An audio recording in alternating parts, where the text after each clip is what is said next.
السلام عليكم ورحمة الله وبركاته.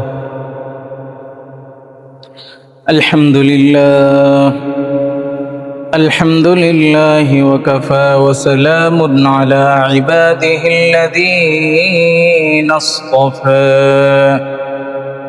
أما بعد فأعوذ بالله من الشيطان الرجيم. بسم الله الرحمن الرحيم. قل أعوذ برب الفلق من شر ما خلق ومن شر غاسق إذا وقب ومن شر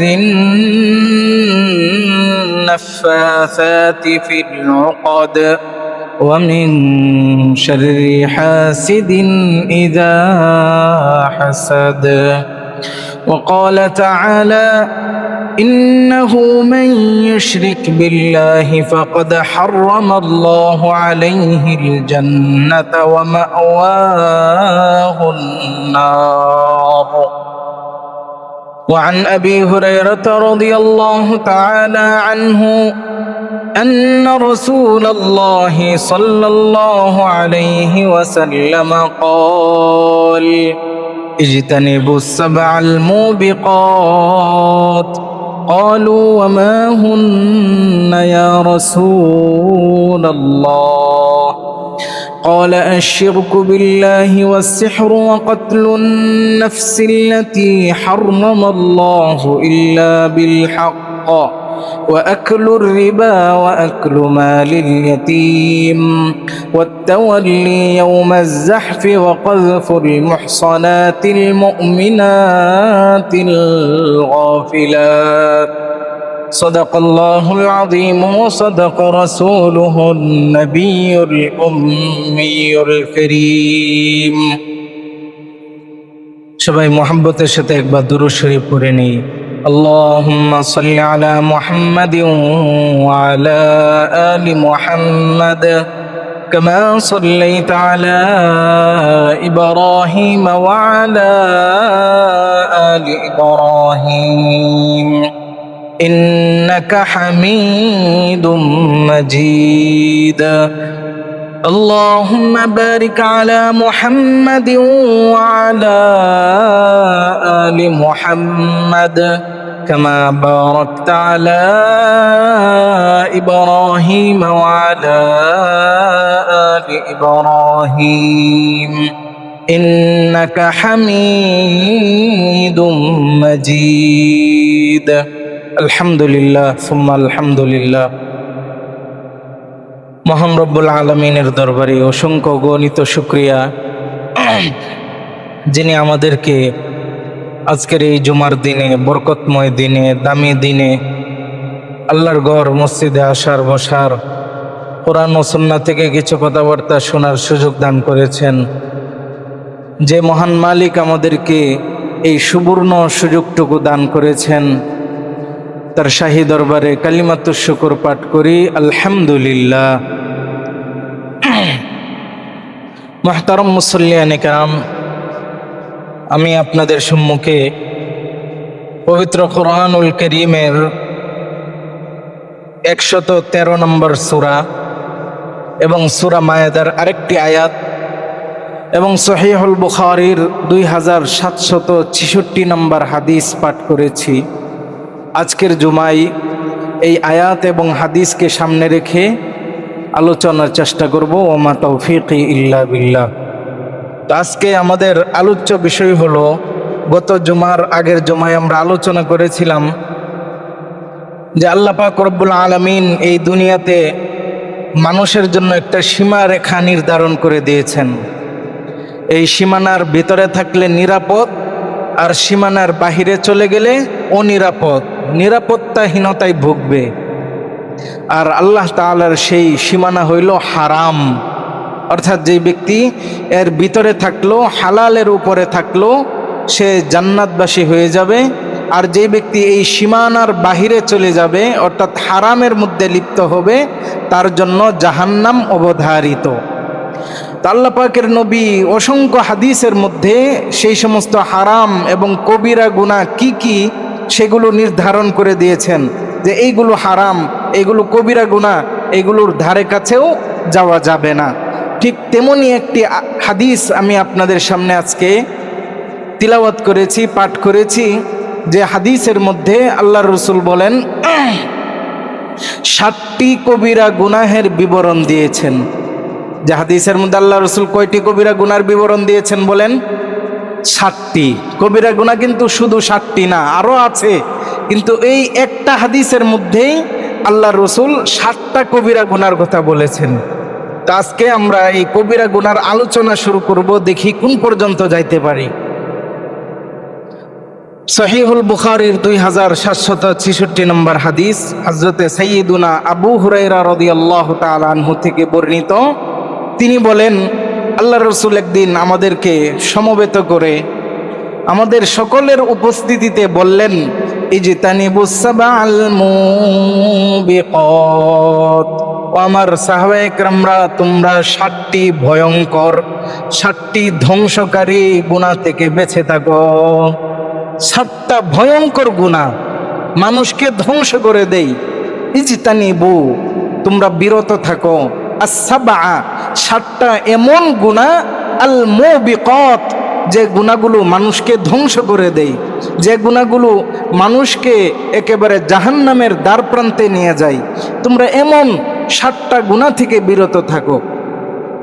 তাহলে এই কথা শোনার পরে আল্লাহ রাসূল চুপ রইলেন, কিছু বলতেছেন না। তো সাহাবায়ে কেরামের মনের মধ্যে একদম তুফান শুরু হয়ে গেল।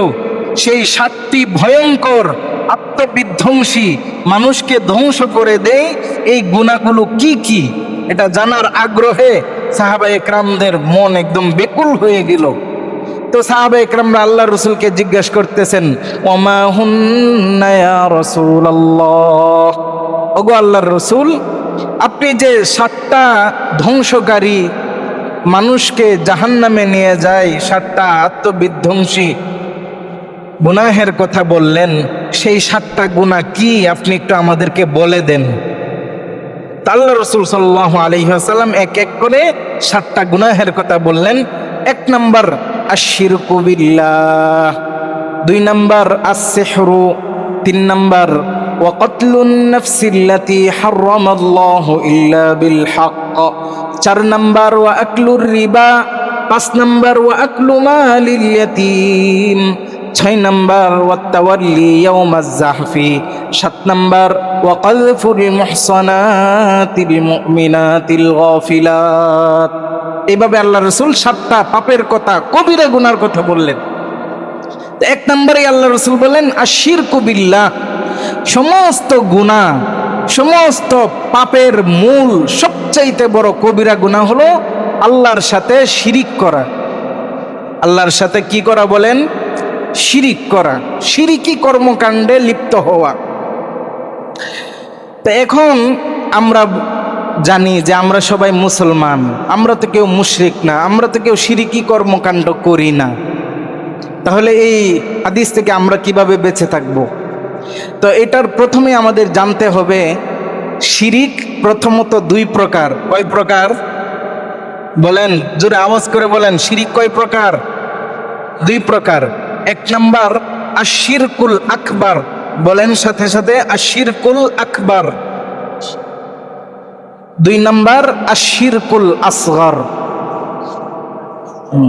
1 নাম্বার আশ-শিরকুল আকবার মানে বড় শিরিক, 2 নাম্বার হইল আশ-শিরকুল আসগর, ছোট শিরিক। তাহলে শিরিক আমরা কয় প্রকার পাইলাম? আল্লাহর সাথে শরীক সাব্যস্ত করা, একটা হলো আশ-শিরকুল আকবার, বড় ধরনের শিরিক, আরেকটা হলো আশ-শিরকুল আসগর, ছোট ধরনের শিরিক। সেই বড় ধরনের শিরিক আবার 2 প্রকার। একটা হলো আশ-শিরকু বিল্লাহ ফি যাতিহি, বলেন আশ-শিরকু বিল্লাহ ফি যাতিহি, অর্থাৎ আল্লাহ তাআলার জাতের মধ্যে, আল্লাহ তাআলার অস্তিত্বের মধ্যে কাউকে শরীক করা। যেমন বলা যে আল্লাহ একজন না, আল্লাহ একাধিক, বলেন নাউজুবিল্লাহ। আল্লাহ 2 জন, যেরকমভাবে ইহুদিরা মনে করে, আল্লাহ তিনজন যেরকমভাবে নাসারারা মনে করে, এরকমভাবে হাজারো লক্ষ কোটি দেবতা মানে হিন্দু ধর্মসহ আরও বিভিন্ন মুশরিক ধর্মাবলম্বীরা। তারা বলে যে আল্লাহ এক হইলে একজনে এত কিছু কেমনে করবে, সবাই ডিপার্টমেন্ট ভাগ করা আছে, হ্যাঁ, কেউ মেঘ দেয়, কেউ বৃষ্টি দেয়, তো প্রত্যেকেই বিভিন্ন ধরনের প্রভু, বিভিন্ন দেবতা মানে হিন্দুরা, বিভিন্ন দেবতা। ওদের হিন্দুদের নাকি 33 কোটি দেবতা আছে। কয় কোটি দেবতা বলেন? 33 কোটি দেবতারও আরো বেশি দেবতা মানে খোদা আছে। তো যাই হোক, এক আল্লাহর সাথে শিরিক করা, আরো আল্লাহ আছে এই রকম ধারণা আকীদা পোষণ করা, এটা হলো আশিরকু বিল্লাহ ফি জাতিহি, আল্লাহর জাতের মধ্যে শিরিক করা, যেটা মূলত মুসলমানরা করে না, মুশরিকরা করে। কারা করে বলেন? মুশরিকরা বলে, হিন্দুরা করে, ইহুদিরা করে, খ্রিস্টানরা করে, নাসারারা ওরা করে, বৌদ্ধ ধর্মাবলম্বীরা করে। আল্লাহর জাতের মধ্যে কোনো মুসলমান কি করে না? শিরিক করে না, আলহামদুলিল্লাহ। 2 নম্বর হলো আশিরকু বিল্লাহ ফি সিফাতিহি। বলেন আশিরকু বিল্লাহ ফি সিফাতিহি, আল্লাহর গুণাবলীর মধ্যে শিরিক স্থাপন করা। আল্লাহর গুণাবলী, আল্লাহর ক্ষমতা, আল্লাহর শক্তি, আল্লাহর সামর্থ্যের মধ্যে শিরিক করা, এটাকে বলা হয় আশিরকু বিল্লাহ ফি সিফাতিহি। আল্লাহর জাতে কোনো মুসলমান শিরিক করে না, কিন্তু অত্যন্ত আফসোস এবং বেদনাদায়ক বিষয় হলো অনেক মুসলমান এমন আছে যারা আল্লাহর সিফাতের মধ্যে শিরিক করে। এখন বলবেন যে আল্লাহর সিফাত কি? আল্লাহর সিফাত কি? আর আল্লাহর সিফাতের মধ্যে শিরিক করলে আল্লাহর গায়ে কেন লাগবে? আল্লাহ তাআলার কেন লাগবে? আল্লাহর সিফাতে শিরিক করলে সমস্যা কি? তো আল্লাহ তাআলার একটা সিফাত হইল আল্লাহু রাজ্জাকুন, আল্লাহ তাআলা রিজিক দাতা। আল্লাহ তাআলা কি দাতা বলেন? রিজিক দাতা। আল্লাহ তাআলা রিজিক দান করেন, আল্লাহ তাআলা লালন পালন করেন। আল্লাহ পাক রব্বুল আলামিন আমাদেরকে খাওয়ান, আমাদেরকে পালন করেন। এটা কে করেন বলেন? তো রাজ্জাক, রিজিক দেওয়া, এটা কার গুণ? আল্লাহর গুণ। এখন যদি কেউ মনে করে যে আল্লাহ ছাড়া রিজিক দেওয়ার মতো ক্ষমতা আরো কোনো পীর ফকিরের হাতে অথবা কোনো মাজারের মধ্যে আছে, তাহলে এইটাই হইল আশিরকু বিল্লাহ ফি সিফাতিহি, আল্লাহর সিফাতের মধ্যে শিরিক করা। তো এখন আল্লাহর সিফাতের মধ্যে শিরিক করলে আল্লাহ তাআলার সমস্যা কি? অনেকেই এই ভণ্ডরা বলে থাকে যে আল্লাহর সিফাতে শিরিক করলে সমস্যা কি? বাংলাদেশের প্রধানমন্ত্রীকে যদি কেউ গালি দেয় তাহলে তাকে গ্রেফতার করবে কিনা বলেন? কথা বলে না। আমি বাংলাদেশের প্রধানমন্ত্রীকে খুব খারাপ ভাষায় গালি দিলাম, তাহলে আমাকে গ্রেফতার করবে কিনা বলেন? যে তুমি বিনা কারণে, বিনা অজুহাতে একজনকে কেন গালি দিবা? আমাকে গ্রেফতার করবে। তো আমি যদি বলি কই, আমি তো প্রধানমন্ত্রীকে গালি দিছি, আমি তো ডক্টর ইউনূসকে গালি দেই নাই। প্রধান উপদেষ্টাকে গালি দিছি, কিন্তু ডক্টর ইউনূসকে কি দেই নাই? গালি দেই নাই। তাহলে বলেন, প্রধানমন্ত্রীকে, প্রধান উপদেষ্টাকে গালি দেওয়া আর ডক্টর ইউনূসকে নাম ধরে গালি দেওয়া একই বিষয় না ভিন্ন বিষয়? একই বিষয়। কারণ প্রধান উপদেষ্টা যে, ডক্টর ইউনূসও সে। আমি প্রধান উপদেষ্টাকে গালি দিলাম মানে ডক্টর ইউনূসকেই দিলাম। বুঝতে পারছেন বিষয়টা? তো এইরকমভাবে আল্লাহর সিফাতের মধ্যে আমি গালি দিলাম, আল্লাহর সিফাতের মধ্যে শিরিক করলাম, মানে আল্লাহর জাতের মধ্যেই আমি শিরিক করলাম। যে রিজিক দান করে, যে আল্লাহ রিজিক দান করেন, যে আল্লাহ আলিমুল গাইব, আমি যদি মনে করি আমার পীর বাবা আলিমুল গাইব অথবা আমার নবী আলিমুল গাইব, তাহলে আমি আল্লাহর সিফাতের মধ্যে শিরিক করলাম। তো কোনো ব্যক্তি যদি আল্লাহর সিফাতের মধ্যেও শিরিক করে তাহলেও সে মুশরিক হয়ে যায়, ঈমান হারা হয়ে যায়, ঈমান হারা হয়ে মৃত্যুবরণ করতে হয়। তো আশিরকু বিল্লাহ ফি জাতিহি ওয়া সিফাতিহি, উভয় আল্লাহর জাত এবং আল্লাহর সিফাত উভয়টা থেকেই আমাদেরকে শিরিক করা থেকে বিরত থাকতে হবে। মুসলমানরা আল্লাহর জাতের মধ্যে শিরিক করে না, কিন্তু এমন বহু মুসলমান আছে কিনা বলেন যারা আল্লাহর সিফাতের মধ্যে শিরিক করে?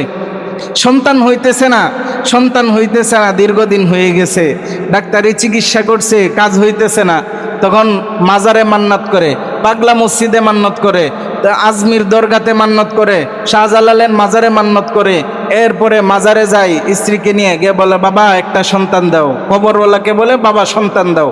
তাহলে সন্তান দেওয়ার মালিক কে বলেন? আরো জোরে বলেন। লিল্লাহি মুলকুস সামাওয়াতি ওয়াল আরদ ইয়াখলুকু মা ইয়াশা ইয়াহাবু লিমান ইয়াশাউ ইনাসান ওয়া ইয়াহাবু লিমান ইয়াশাউ আয-যুকুর। আল্লাহ পাক বলেন যে এই আসমান জমিনের মধ্যে যা কিছু আছে সব কিছুর মালিক, ক্ষমতার অধিকারী, শক্তিশালী হলাম আমি রব্বুল আলামিন। ইয়াখলুকু মা ইয়াশা, আমি আল্লাহ যেভাবে চাই সেভাবেই সব কিছুকে সৃষ্টি করি। ইয়াহাবু লিমান ইয়াশাউ ইনাসা, আমি আল্লাহ যাকে চাই মেয়ে দান করি। ওয়া ইয়াহাবু লিমান ইয়াশাউ আয-যুকুর, আমি আল্লাহ যাকে চাই তাকে ছেলে সন্তান দান করি। ওয়া ইয়াজআলু মান ইয়াশাউ আকীমা, আর আমি যাকে চাই তাকে বন্দাত্ব দান করি, বন্দা বানায় রাখি, ছেলেও দেই না মেয়েও দেই না, সন্তান ছাড়া থাকে। তাহলে সন্তান দেওয়া, ছেলে দেওয়া, মেয়ে দেওয়া, সন্তান না দেওয়া এই ক্ষমতা কার হাতে বলেন? আল্লাহ তাআলা যদি না দেন সারা পৃথিবীর পীর ফকির নবী রাসূলরা মিলে সন্তান দিতে পারবে? সম্ভব না, অসম্ভব, কোনোভাবেই সম্ভব নয়। এই জন্য সন্তান দেওয়ার ক্ষমতা আল্লাহর হাতে। আপনার অনেকগুলো ছেলে হয়েছে, একটা মেয়ের আশা আছে, তাহলে আল্লাহর কাছে চাইতে হবে। আপনি যদি আল্লাহর কাছে চাওয়া ব্যতীত অন্য কোনো পীরের কাছে, হুজুরের কাছে, মাজারের কাছে যদি গিয়ে বলেন যে বাবা হুজুর আমাকে একটা সন্তান দেন, হ্যাঁ আপনি দোয়া চাইতে পারেন কোনো জীবিত পীর বা ভালো মানুষের কাছে যে হুজুর আমার জন্য একটু দোয়া করবেন যেন আমার একটা ছেলে সন্তান হয়, বা আমার অনেকগুলো ছেলে সন্তান আছে, আমাকে যেন আল্লাহ একটা মেয়ে সন্তান দান করে আমি দোয়া চাই। আপনি দোয়া চাইতে পারবেন, তখন পীর সাহেব সেই দোয়া আল্লাহর কাছে করবেন, আল্লাহ তাআলা আপনাকে দিতে পারেন। কিন্তু সরাসরি দোয়া চাওয়ার পরিবর্তে পীরের কাছে সন্তান চাওয়া যাবে না। কোনো কিছু অর্থ সম্পদ লাভ করা, ক্ষতি করা, ব্যবসায় উন্নতি সাধন করা, সমস্ত কিছুর ক্ষমতা একমাত্র মালিক হইলেন আল্লাহ পাক রব্বুল আলামিন। কোনো পীর ফকিরকে যদি এগুলো মনে করা হয় যে এদের কাছে যাওয়ার মাধ্যমে, এদের কাছে চলাফেরা করার মাধ্যমে, এদের তাবিজ নেওয়ার কারণে, বা এরা যদি বলে দেই যে যা বেটা তোর লাভ হবে, যদি এই কথা বলে দেই তাহলে আমার লাভ হবে, আর যদি আমার থেকে মুখ ফিরিয়ে নেই তাহলে আমার লস হবে, এমন আকীদা বিশ্বাস যদি কারো থাকে তাহলে সেও মুশরিকদের অন্তর্ভুক্ত হয়ে যাবে। তার ঈমানকে সহি করতে হবে, তওবা করতে হবে, এবং পুনরায় ঈমান এনে ঈমানকে আকীদা বিশুদ্ধ শুদ্ধ করতে হবে। এরকমভাবে আমাদের দেশে আরেক দল মানুষ আছে যারা নবীজিকে সম্মান দিতে দিতে দিতে দিতে একদম আল্লাহর স্থানে নেয়া বসায় দেয়। আছে কি না? আল্লাহ তাআলা আলিমুল গাইব, তারা এই বিশ্বাস করে যে নবীজিও আলিমুল গাইব। বলেন নাউজুবিল্লাহ। গাইবের খবর একমাত্র কে জানেন? আল্লাহ তাআলা জানেন। কোরআনে একাধিক আয়াতের মধ্যে আল্লাহ পাক রব্বুল আলামিন বলে দিয়েছেন, কুল্লা ইয়ালামু মান ফিস সামাওয়াতি ওয়াল আরদিল গায়বা ইল্লাল্লাহ ওয়া মা ইয়াশউরুনা আইয়ানা ইউবআসুন। আল্লাহ পাক বলেন, হে নবীজি কুল, আপনি বলে দিন, লা ইয়ালামু মান ফিস সামাওয়াতি ওয়া মান ফিল আরদ, এই আসমান এবং জমিনের মধ্যে যত মানুষ আছে, যত জিন আছে, যা কিছু আছে, লা ইয়ালামুল গায়ব, কেউ গায়েব জানে না, ইল্লাল্লাহ, একমাত্র আল্লাহ ছাড়া। একমাত্র কে জানেন গায়েব? আল্লাহ।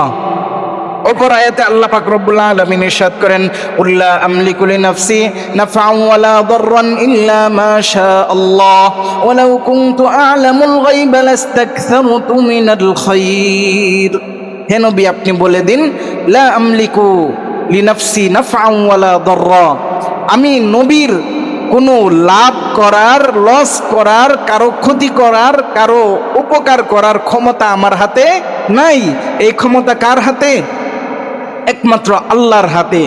ওয়ালাউ কুনতু আ'লামুল গায়ব, আমি নবী যদি গায়েব জানতাম, লাস্তাকসারতু মিনাল খায়র, তাহলে আমি বেশি বেশি, আরো বেশি, আমি যদি জানি যে আমি যদি আজকে সুরুজ বাজারে বিকাল এতটার সময় যাই, তাহলে সুরুজ বাজারের যে আগে যে ব্রিজ আছে, এই ব্রিজের মধ্যে একটা ট্রাক আসবে, সেই ট্রাকের নিচে পড়ে আমি মারা যাব।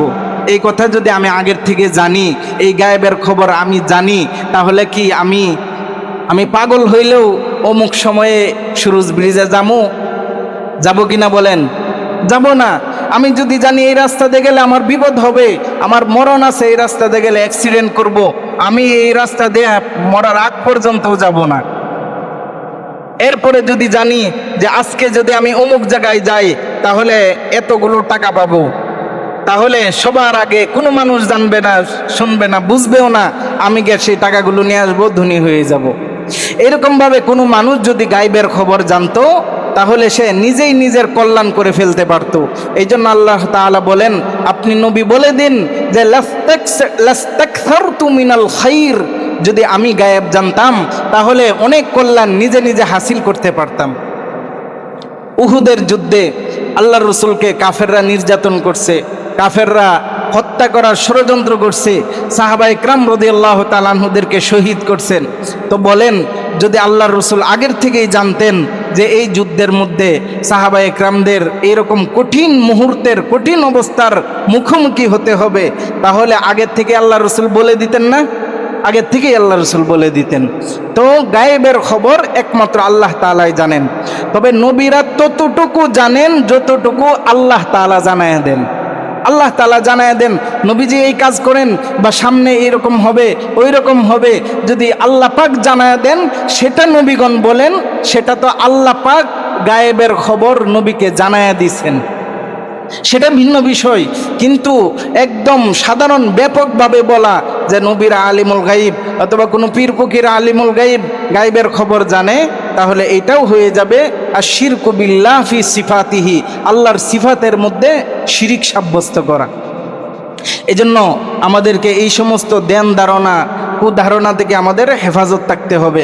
কারণ আল্লাহ পাকের সাথে শিরিক এমন এক জঘন্য গুনাহ, আল্লাহ তাআলা কিয়ামতের ময়দানে সমস্ত মানুষকে মাফ করে দিবেন, যত পাপিষ্ট হোক, পাপিষ্ট মানুষদেরকেও এক সময় ক্ষমা করে দিবেন।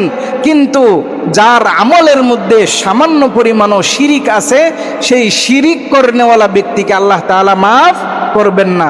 আল্লাহ পাক রব্বুল আলামিন সূরাতুন নিসার মধ্যে ইরশাদ করেন, ইন্নাল্লাহা লা ইয়াগফিরু আন ইউশরাকা বিহি ওয়া ইয়াগফিরু মা দুনা যালিকা লিমান ইয়াশা। আমি আল্লাহ কিয়ামতের ময়দানে যত ধরনের গুনাহ নিয়ে আমার বান্দারা উপস্থিত হবে, আমার সমস্ত বান্দাদেরকে সকল গুনাহ মাফ করে দিতে আমি কোনো পরোয়া করব না। তবে ওই ব্যক্তি যার আমলনামার মধ্যে বিন্দু পরিমাণ শিরিক আছে, লা ইয়াগফিরু, আমি আল্লাহ তাকে কখনো ক্ষমা করব না। আল্লাহ পাক ক্ষমাই করবেন না। ওমান ইউশরিক বিল্লাহ ফাকাদ দাল্লা দালালান বাঈদা। আরেক আয়াতে আল্লাহ পাক বলেন, ইন্নাহু মান ইউশরিক বিল্লাহ ফাকাদ হারামাল্লাহু আলাইহিল জান্নাহ। যেই ব্যক্তি আল্লাহর সাথে, আল্লাহর জাতের মধ্যে, আল্লাহর সিফাতের মধ্যে শিরিক করবে, ফাকাদ হারামাল্লাহু আলাইহিল জান্নাহ, আল্লাহ পাক রব্বুল আলামিন তার জন্য জান্নাতকে হারাম করে দিবেন। বলেন নাউজুবিল্লাহ। আল্লাহ পাক রব্বুল আলামিন আমাদের সবাইকে হেফাজত করুন। তো যারা একাধিক খোদা মনে করে, এটা তাদের যৌক্তিক দাবি না অযৌক্তিক দাবি? কাফেরদের মধ্যে যারা মনে করে, হিন্দু বলেন, ভিন্ন ধর্মাবলম্বী বলেন, যে একাধিক খোদা আছে, একাধিক আল্লাহ আছে, এটা একটা প্রতারণা, একটা অযৌক্তিক দাবি। কারণ খোদা আল্লাহ কে হবে?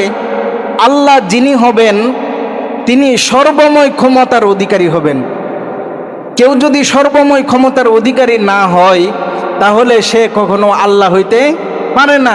আর সেটা আমাদের রব আল্লাহ তাআলা ছাড়া এই দুনিয়ার কেহই সর্বময় ক্ষমতার অধিকারী নয়। তো আল্লাহ পাক বলতেছেন, এটা কেন বুঝো না? যদি আমার সাথে আরেকজন আল্লাহ থাকতো, মাত্তাখাযাল্লাহু মিন ওয়ালাদ ওয়া মা কানা মাআহু মিন ইলাহ, আল্লাহর সাথে যদি আরেকটা ইলাহ থাকতো, আল্লাহর সাথে যদি আরেকটা মাবুদ থাকতো, লাযাহাবা কুল্লু ইলাহিন বিমা খালাক, তাহলে প্রত্যেক আল্লাহই তার নিজের দল নিয়ে ব্যস্ত থাকতো। বলেন, যদি আল্লাহ দুই জন থাকতো, কথার তিনজন আল্লাহ থাকতো, তাহলে তিনজন আল্লাহর ইবাদতকারী দলের মধ্যেও তিন দল হয়ে যাইতো না? বর্তমানে বাংলাদেশে আছে, বিএনপি আছে, আওয়ামী লীগ আছে, জামাতে ইসলামী আছে, জাতীয় পার্টি আছে। প্রত্যেকটা ভিন্ন ভিন্ন দল কিনা বলেন? প্রত্যেকটা দলের এক একজন প্রতিষ্ঠাতা, প্রধানমন্ত্রী, মহাসচিব আছে কিনা? আছে। আবার প্রত্যেকটা দলের কর্মী সমর্থক আছে কিনা? আছে। তাহলে আল্লাহ যদি একাধিক হইতেন, তাহলে আল্লাহরও কর্মী সমর্থক, আল্লাহর বান্দাও একাধিক হইতো না? এক একটা গ্রুপ হয়ে যাইতো। তখন বলে, এখন বলেন এক একটা গ্রুপ হইলে বাংলাদেশে আওয়ামী লীগ বিএনপি মারামারি হয় কিনা? মারামারি হয় না? না সবাই একসাথে বসে দুধ ভাত কলা খায়? মারামারি করে। জামাতে ইসলামী, এরপর জাতীয় পার্টি, খালি মারামারি মারামারি, সবাই একদল আরেক দল, কে ক্ষমতায় যাবে এটা নিয়ে মারামারি করে। আল্লাহ পাক বলতেছেন, যদি আল্লাহ একাধিক হইতো তাহলে যে আল্লাহর যে ইবাদত করত তাদেরকেই শুধু নিয়ামত দিত, আরেক আল্লাহর যে ইবাদত করে তাদেরকে তো দিত না। তো বলেন এইখানে যদি তিনটা গ্রুপ হইতো, আমি তাদেরকে দিলাম এদেরকে দিলাম না, তাহলে এদের মাঝে একটা ফিতনা বিশৃঙ্খলা হবে কিনা? হবে। তা আল্লাহ পাক বলতেছেন, লাউ কানা ফীহিমা আলিহাতুন ইল্লাল্লাহু লাফাসাদাতা, এই আসমান জমিনের মধ্যে আল্লাহ ছাড়া আরো যদি কোনো ইলাহ থাকতো তাহলে এই আসমান জমিন ধ্বংস হয়ে যাইত। বাংলাদেশে এখন কথার বৃষ্টির দরকার, তাহলে এক আল্লাহ, যে আল্লাহর ইবাদতকারী বাংলাদেশে আছে, সে বলতো যে না বাংলাদেশে বৃষ্টি দিব। আরেক আল্লাহর ইবাদতকারী বাংলাদেশে আছে যারা ওই আল্লাহরে মানে না, তো ওই আল্লাহ চাইতো যে না এদেরকে আমি বৃষ্টি দিব না, বলতো কি না? যদি এরকম হয়ে গেলে এরপরে খুদাই মারামারি, কর্মী সমর্থকরা মারামারি তো পরে আগেই খুদাই মারামারি শুরু হয়ে যাবে। এই জন্য লাউ কানা ফীহিমা আলিহাতুন ইল্লাল্লাহু লাফাসাদাতা, এই জমিনের মধ্যে এক আল্লাহ ছাড়া আর কোনো ইলাহ নাই, আর কোনো মাবুদ নাই, আর কোনো রাজ্জাক নাই, আর কোনো আলিমুল গায়ব হতেই পারে না। যে সমস্ত মানুষেরা আল্লাহর সাথে শিরিক করে, ইহুদি হোক নাসারা হোক, তাদের এই দাবি হইল অযৌক্তিক দাবি, এবং এই দাবি হইল তাদের জন্য ধ্বংসাত্মক দাবি, যেটা কখনো বাস্তবে পরিণত হতে পারে না। এক নাম্বার ইমানদারের আলামত হইল শিরিকি কর্মকাণ্ড, গুনাহ থেকে হেফাজত থাকতে হবে।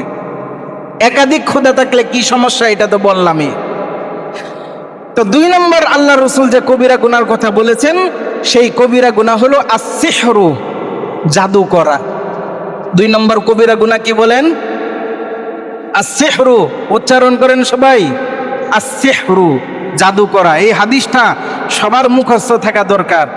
যখন বাড়িতে যাবেন, ছাত্র ভাইয়েরা মাদ্রাসা ছুটি হয়, বন্ধ হয়, বাড়িতে যাবেন, এই এক হাদিস দেয়া 1-2 ঘন্টা ওয়াজ করতে পারবেন যদি এই হাদিসটা মুখস্থ থাকে।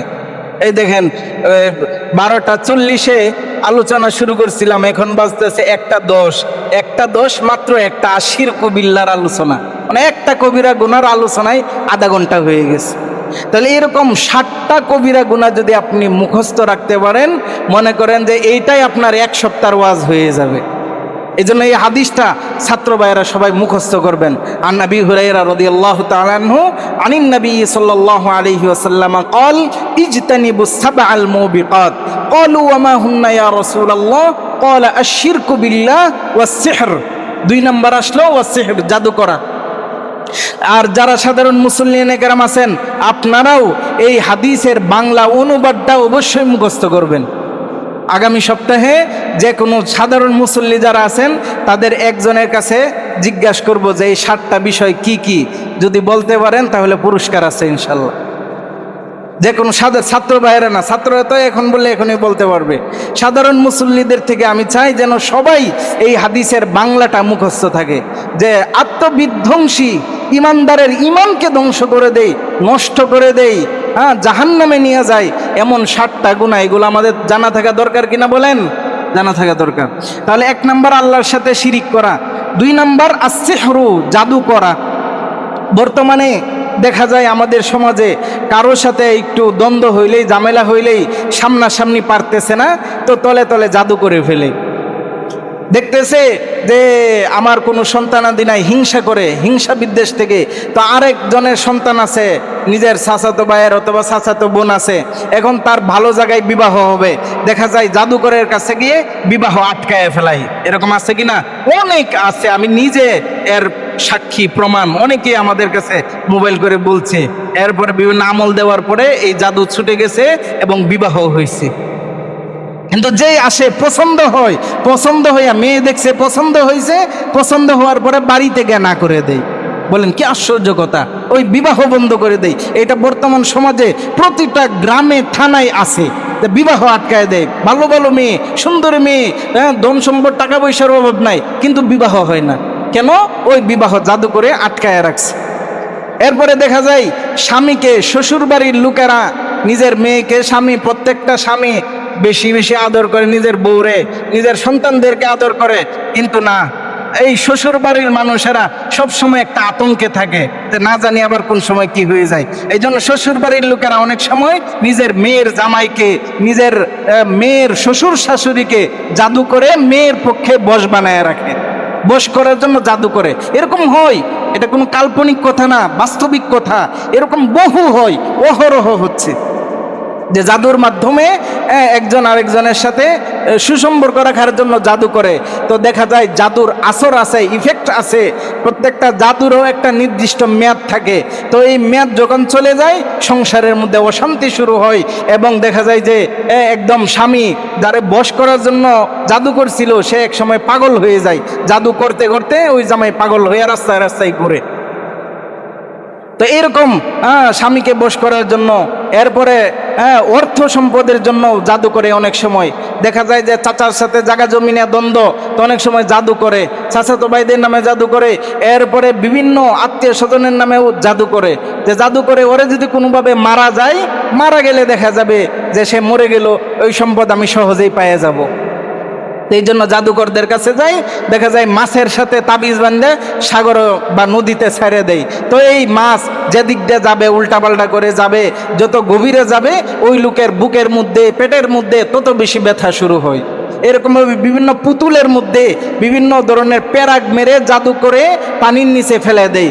যত জায়গায় প্যারাগ মারে, দেখা যায় যে যার নামে প্যারাগ মারছে, জাদু করছে, ওই লোকের তত জায়গার মধ্যে এই সমস্ত জাদুর আসর পরে পচা শুরু হয়ে যায়। পছন্দ ধরে পুট পাচরা খাজলি হয়। এরপরে আস্তে আস্তে শরীর পচা শুরু হয়ে যায়, এক সময় লোকটা মারা যায়।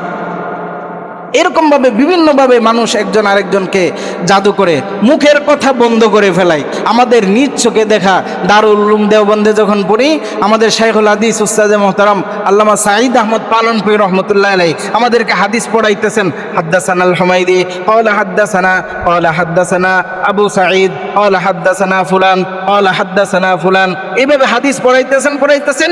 হঠাৎ করে মানে কথা বন্ধ হয়ে গেছে, আর কোনো কথাই বলতে পারতেছে না। 1 মিনিট হয়ে গেছে, ছাত্ররা কান্নাকাটি শুরু করে দিছে যে হুজুর খুব চেষ্টা করতেছেন বলার জন্য, কিন্তু বলতে পারতেছেন না হুজুর। তো দেখা যাইতো সাথে সাথে আমরা সবাই চিৎকার করে পড়া শুরু করে দিতাম, কুল আউযু বিরব্বিল ফালাক, কুল আউযু বিরব্বিন নাস। এই 2 সূরা পড়তাম, আয়াতুল কুরসি, আল্লাহু লা ইলাহা ইল্লা হুয়াল হাইয়ুল কাইয়্যুম, লা হাওলা ওয়ালা কুওয়াতা ইল্লা বিল্লাহ। চিৎকার করে যখনই পড়া শুরু করতাম, সাথে সাথে আস্তে আস্তে হুজুরের মুখ খুলে যাইত। তো এইভাবে শত্রুতাবশত একজন আরেকজনের জবান বন্ধ করে রাখে। এরপরে মানুষের ক্ষতি করার জন্য, ব্যবসা বন্ধ করে দেওয়ার জন্য ওই জাদুকরদের কাছে গিয়ে ব্যবসা বন্ধ করে দেয়। দেখা যায় যে সারাদিন যেন তার দোকানে কোনো কাস্টমার না আসে, এইরকমভাবে বিভিন্ন জাদু করে। এই জাদু করা হইল কুফরি। আল্লাহ রসুল বলেন, মান আতা কাহিনান ফাকাদ বারিআ মিম্মা উনজিলা আলা মুহাম্মাদ। যেই ব্যক্তি কোনো জাদুকরের কাছে গেল, ফাসাদ্দাকাহু বিমা ক্বাল, এবং সেই জাদুকর যা বলল সে সেই অনুযায়ী বিশ্বাস করলো এবং কাজ করলো, ফাকাদ বারিআ মিম্মা উনজিলা আলা মুহাম্মাদ, তাহলে মুহাম্মদ সাল্লাল্লাহু আলাইহি ওয়াসাল্লামের উপর যা কিছু নাজিল করা হইল সে যেন তা অস্বীকার করলো। অর্থাৎ মুসলমানের থেকে সে খারেজ হয়ে গেল, কুফরি করলো, কাফের হয়ে গেল। এজন্য জাদু মারাত্মক একটা গুনাহ। জাদু কি বলবেন, এমন এক কঠিন অপরাধ, এমন একটা কঠিন বিষয়। আল্লাহর রসুলরে পর্যন্ত জাদু করছে, আল্লাহর রসুলরে জাদু করছেন। আপনারা হয়তো অনেকে ঘটনা জানেন কিনা, আল্লাহ রসুল সাল্লাল্লাহু আলাইহি ওয়াসাল্লামকে এক ইহুদি জাদু করছেন। তো জাদু করার পরে নবীকে জাদু করে ফেলছে।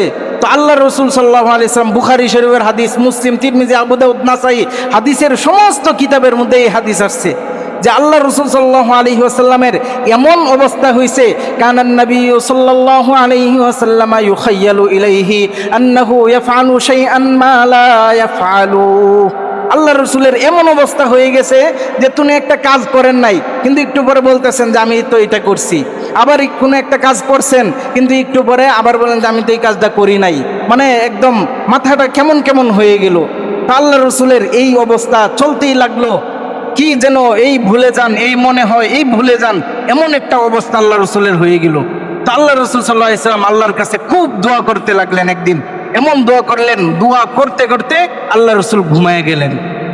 আল্লাহ রসুল ঘুম যাওয়ার পরে আল্লাহ রসুল নিজেই বলতেছেন এই ঘুম যাওয়ার ঘটনা, স্বপ্নের ঘটনা হযরত আম্মাজান আয়েশা রাদিয়াল্লাহু তাআলা আনহার কাছে।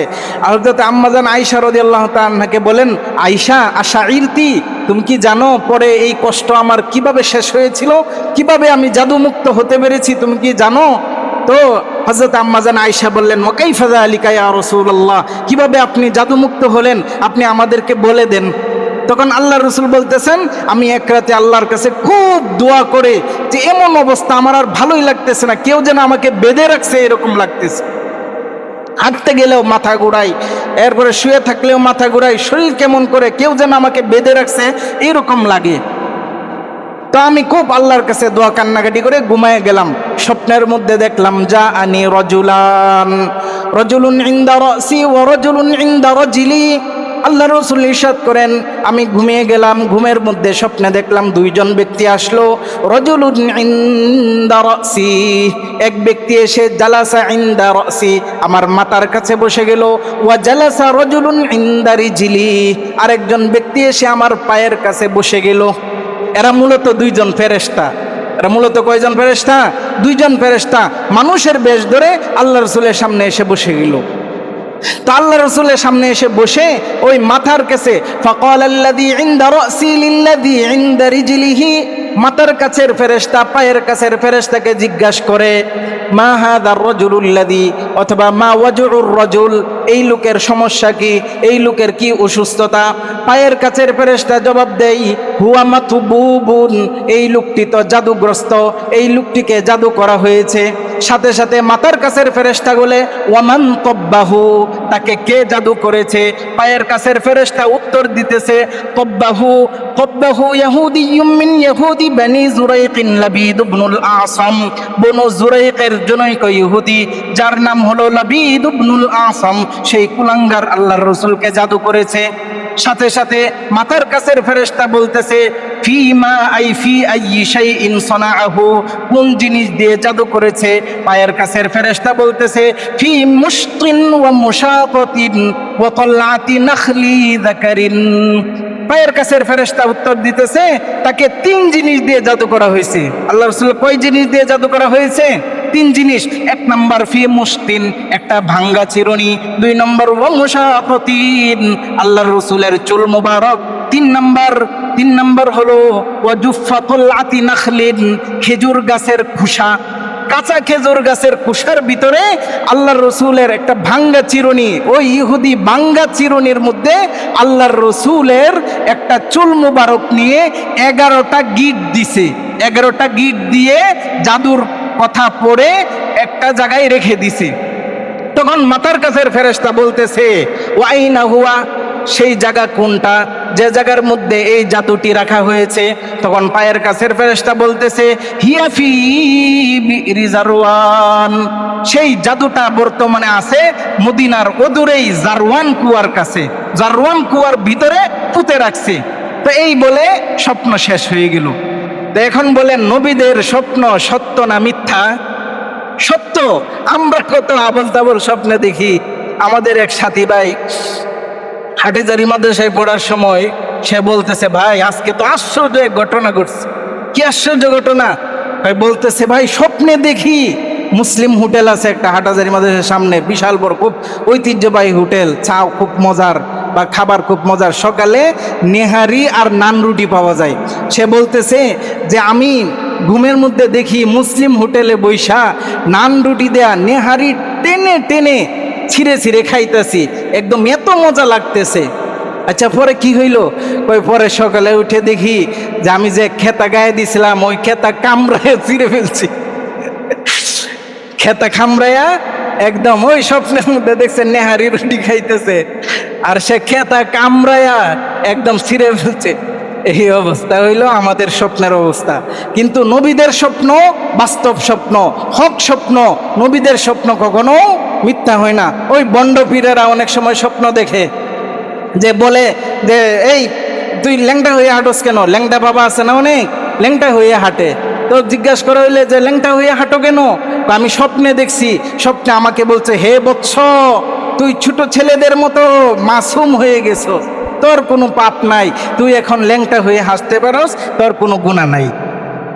এরপরে আমি স্বপ্নে পাওয়া এই তাবিজের মাধ্যমে, স্বপ্নে পাওয়া এই অর্ডার পায়েই আমি ল্যাংটা হয়ে নামছি। হ্যাঁ, এগুলা হইলো ভণ্ডামি স্বপ্ন। বন্ডদের স্বপ্ন এরকম। তো আমাদের এলাকার খুব একজন মুজাহিদ মানুষ, মানে এক পাগল, ল্যাংটা পাগলে জিজ্ঞাসা করছে যে কিরে তুই ল্যাংটা হয়ে থাকস কেন? আরে আল্লাহ পাক রব্বুল আলামিন, আমি ল্যাংটা হয়ে থাকি যে ওইটা হইল আল্লাহর আলিফ। এটা কি? আল্লাহর আলিফ। তো আল্লাহর আলিফ এটা মানুষে দেখবে, এটা কেন লুকাইয়া রাখবো? তো বলতেছে যে ঠিক আছে, আল্লাহর আলিফের নিচে তো নোক্তা নাই, তোর আলিফের নিচে তো 2টা নোক্তা আছে, এখনই কাটবো তোর আলিফের নোক্তা। সাথে সাথেও পালাইছে বাগজে, আর ওই এলাকাতে আসে নাই। এরকম ভণ্ডরা বিভিন্ন স্বপ্ন দেখে, এগুলো হলো ভণ্ডামি, প্রতারণা। তো যাই হোক, আল্লাহ রসুলের স্বপ্ন এটা তো মিথ্যা হতে পারে না, সত্য স্বপ্ন। যখন সকাল হলো তখন আল্লাহ রসুল সাহাবা একরামদেরকে ডাকলেন, ডেকে বললেন চলো আমার সাথে জারওয়ান কুয়ার মধ্যে যাব। আল্লাহ রসুল সাল্লাল্লাহু আলাইহি ওয়াসাল্লাম সাহাবা একরামদেরকে নিয়ে জারওয়ান কুয়ায় গেলেন। জারওয়ান কুয়ার মধ্যে গিয়ে একদম 2জন সাহাবীকে কুয়ার ভিতরে নামাইলেন। ঠিক ওই জাদুটা উঠায়া নিয়ে আসছেন।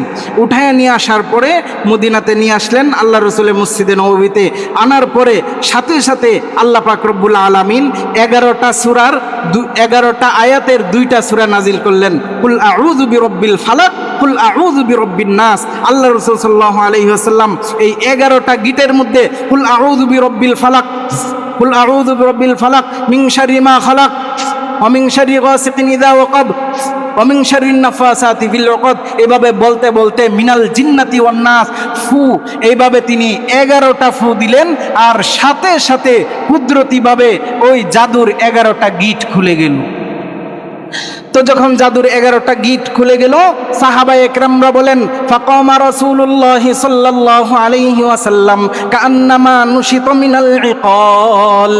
আল্লাহ রসুল এমন ভাবে দাঁড়াইলেন যেন মনে হইল এতক্ষণ আল্লাহ রসুলকে কেউ বেঁধে রাখছিল, এতক্ষণ বাধা ছিলেন তিনি বন্ধন থেকে খুলে একদম সক্রিয় হতে পেরেছেন এবং সঠিকভাবে সুস্থভাবে দাঁড়ায় গেছেন, আর কোনো জাদু কাজ করতে পারে নাই।